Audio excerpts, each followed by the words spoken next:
Saturday morning நம்ம ஊருக்கு போகலாம் அப்படின்னு பிளான் பண்ணும்போது தான் வந்து பார்த்திங்கன்னா ஜெய்குட்டிக்கு அந்த வாரம் மட்டும் சாட்டர்டே ஸ்கூல் இருக்குது. தம்பிக்கு ஸ்கூல் ஓப்பன் பண்ணதுலேருந்து இந்த வாரம் தான் ஃபஸ்ட் வீக் வந்து சாட்டர்டே ஸ்கூல் இருக்குது. சரி என்ன பண்ணலாம் அப்படின்னு யோசிக்கும் போது ஹஸ்பண்ட் சரி ஓகே லீவ் போட்டே போயிட்டு வாங்க, ஒன்றும் ப்ராப்ளம் இல்லை, இதுக்கப்புறம் இனி லீவ் போடாமல் பார்த்துக்கோங்க அப்படின்னாங்க.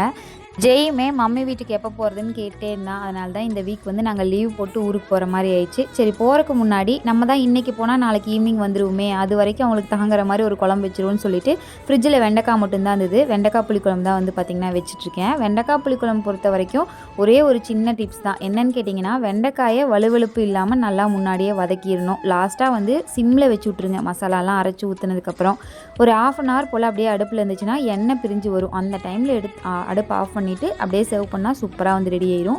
சைட் பை ஹஸ்பண்ட் வந்து எனக்கு ஹெல்ப் பண்ணாங்க. ஸோ வந்துட்டு அப்படியே வந்து சாப்பாடையும் வடித்து வச்சுட்டு நாங்கள் ஊருக்கு கிளம்பியாச்சு. இனி நாளைக்கு ஒரு vlog மட்டும் அம்மா வீட்டிலேருந்து வரும். நம்ம வீடியோ பிடிச்சதுன்னா மறக்காமல் லைக் பண்ணி சப்ஸ்கிரைப் பண்ணுங்கள். தேங்க்ஸ்.